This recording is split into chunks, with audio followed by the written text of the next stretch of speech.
உங்கள் துக்கம் சந்தோஷமாக மாறும். நிகழ்ச்சியின் ஆலோசனை நேரம். ஆலோசனை அளிப்பவர் ரெவரர் டி. சரவணன். சர்வ வல்லவர் திருச்சபை, திருப்பனங்காடு.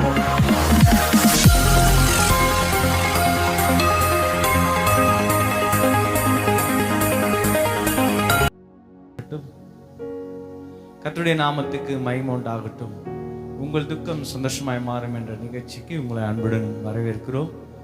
இந்த நாளில் ஆண்டவராகிய இயேசு கிறிஸ்து ஒரு தாயுடைய துக்கத்தை மாற்றியதை குறித்து நாம் தியானிக்க போகிறோம். எந்த நிலைமையில் அவர்கள் இருந்தார்கள், எப்படி ஆண்டவராகிய இயேசு கிறிஸ்து அவங்களுடைய துக்கத்தை மாற்றினார் என்பதை குறித்து நாம் தியானிக்க போகிறோம். லூக்கா எழுதின சுவிசேஷம் 7ஆம் அதிகாரம் 11ஆம் வசனம் வாசிக்க கேட்போம். மறுநாளிலே அவர் நாயின் என்னும் ஊருக்கு போனார். அவருடைய சீஷர் அநேகரும் திரளான ஜனங்களும் அவருடனே கூட போனார்கள். அவர் ஊரின் வாசலுக்கு சமீபித்த போது மரித்து போன ஒருவனை அடக்கம் பண்ணும்படி கொண்டு வந்தார்கள். அவன் தன் தாய்க்கு ஒரே மகனாய் இருந்தான். அவளோ கைப்பெண்ணாய் இருந்தாள். ஊராரில் வெகு ஜனங்கள் அவளுடனே கூட வந்தார்கள். கர்த்தர் அவளை பார்த்து அவள் மேல் மனதுருகி அழாதே என்று சொல்லி கிட்ட வந்து பாடையை தொட்டார். அதை சுமந்தவர்கள் நின்றார்கள். அப்பொழுது அவர், வாலிபனே எழுந்திரு என்று உனக்கு சொல்லுகிறேன் என்றார். மரித்தவன் எழுந்து உட்கார்ந்து பேசத் தொடங்கினான். அவனை அவன் தாயினிடத்தில் ஒப்புவித்தார். கர்த்தருடைய நாமத்துக்கு மகிமை உண்டாகட்டும். வாசித்த பகுதியில் நாம் பார்க்கிறோம், நாகின் என்ற ஊருக்கு இயேசு கிறிஸ்து வருகிறார். வரும்பொழுது அந்த கிராமத்தில் ஒரு விதவை தாயினுடைய மகன் வாலிபன் மரித்து போனான். அவனை அடக்கம் பண்ணுவதற்காக எல்லாரும் தூக்கி கொண்டு வருகிறார்கள். அப்பொழுதுதான் அவர்கள் அந்த நாயின் என்ற ஊருக்கு வெளியில் அவர்கள் வரும்போது இயேசு கிறிஸ்து அந்த ஊருக்கு உள்ளே வருகிறார். இயேசு கிறிஸ்து வரும்பொழுது அந்த மரித்து போன அந்த வாலிபனுடைய காரியத்தை ஆண்டவர் பார்க்கிறார். எல்லாரும் ஊரார் எல்லாரும் அழுது கொண்டிருக்கிறார்கள். அழுது கொண்டிருந்து துக்கத்தோடு கூட அந்த தாய், இருந்த ஒரே ஒரு பிள்ளையாச்சு, என்னுடைய மகன் மரித்து போனானே, இனி என்னை யார் ஆதரிப்பார்கள், யார் எனக்கு உதவி செய்வார்கள், என்னை யார் காப்பாற்றுவார்கள், எனக்கு இருந்த ஒரே ஒரு பிள்ளை என்று சொல்லி அவர்கள் துக்கத்தோடு அழுது கொண்டிருந்தார்கள்.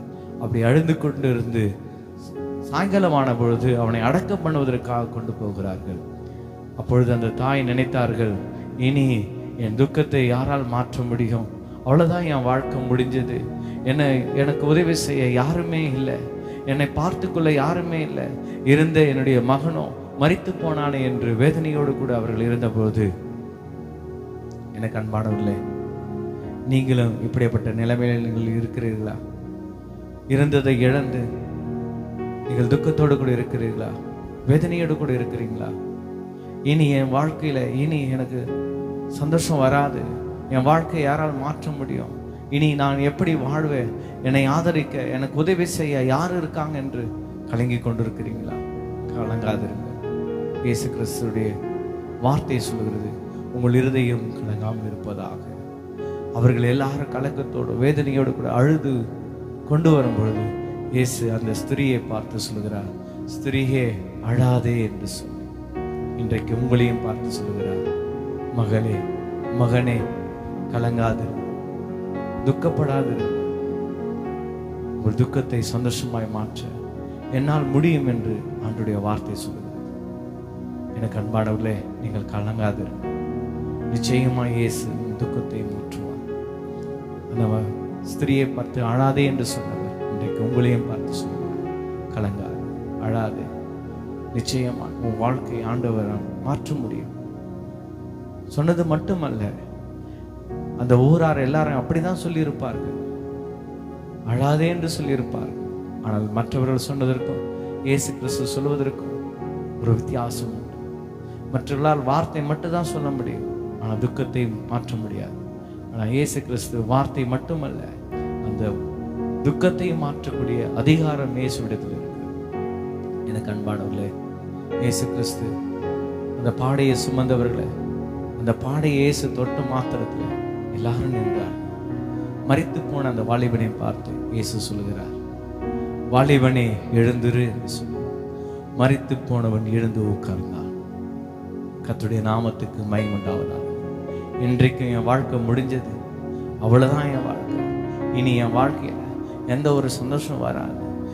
நான் நம்பின எல்லா காரியங்களும் முடிந்து போனது என்று வேதனையோடு கூட இருக்கிறீங்களா? கலங்காது, இயேசு உன்னோடு கூட இருக்கிறார்.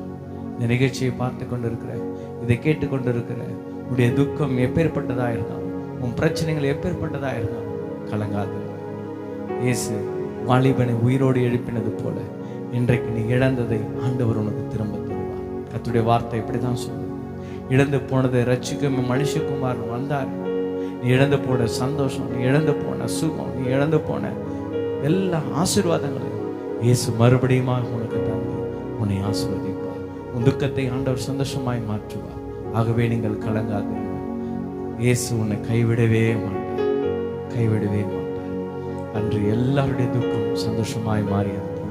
இந்த வசனத்தை கேட்டு கொண்டிருக்கிற இன்றைக்கு உங்கள் துக்கத்தையும் இயேசு சந்தோஷமாய் மாற்றுவார்.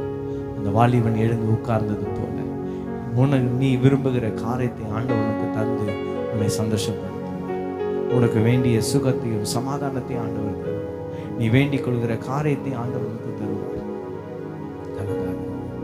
இப்பொழுது நம்பிக்கையோடு கூட இயேசு நோக்கி கூப்பிடுங்க. அன்று வாலிபனை மரித்த வாலிபனை உயிரோடு எழுப்பினீரே, இன்றைக்கு நான் இழந்ததை எனக்கு தாராண்டுகிறேன். என்னை துக்கப்படுத்துகிற காரியத்தை மாற்றாண்டுகிறேன். என் வாழ்க்கையில சந்தோஷத்தையும் சமாதானத்தையும் தாராண்டுகிறேன்.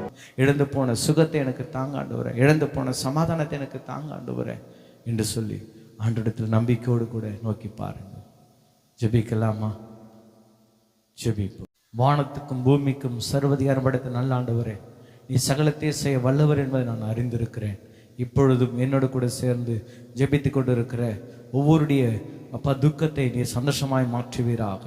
இந்த நாயின் ஒரு விதவுடைய துக்கத்தை சந்தோஷமாய் மாற்றினது போல இன்றைக்கு ஆண்டவரே இதை கேட்டுக்கொண்டிருக்கிற ஒவ்வொருடைய துக்கத்தை கர்த்தர் மாற்றுவீராக. அவர்கள் தன்னுடைய மகனை இழந்ததை மறுபடியும் நீங்கள் திரும்ப கொடுத்தது போல இன்றைக்கு எதெல்லாம் இழந்து வேதனையோடு கூட கண்ணீரோடு கூட என்னோடு கூட சேர்ந்து ஜெபித்து கொண்டிருக்கிறாங்களோ, அவங்க இழந்ததை திரும்ப நீங்கள் கொடுத்து, அவங்க இழந்த சந்தோஷத்தையும் அவங்க இழந்த சமாதானத்தையும் அவர்கள் இழந்த ஆசீர்வாதத்தையும் அதையெல்லாம் நீங்கள் திரும்ப கொடுத்து அவர்களை ஆசீர்வதித்து வழிநடத்தும்படியாக இந்த சமூகத்தில் ஒப்பு கொடுக்கிறேன். நீர் அப்படி செய்ய போவதற்காக நன்றி செலுத்துகிறோம். இயேசு கிறிஸ்துவின் நாமத்தில் ஜெபிக்கிறோம் பிதாவே, ஆமென். God bless you. கர்த்தர் உங்களை ஆசீர்வதிப்பார். இந்த நாளிலே உங்கள் துக்கம் சந்தோஷமாய் மாறும். கர்த்தருடைய கிருபை உங்களோடு கூட இருப்பதாக. ஆமென்.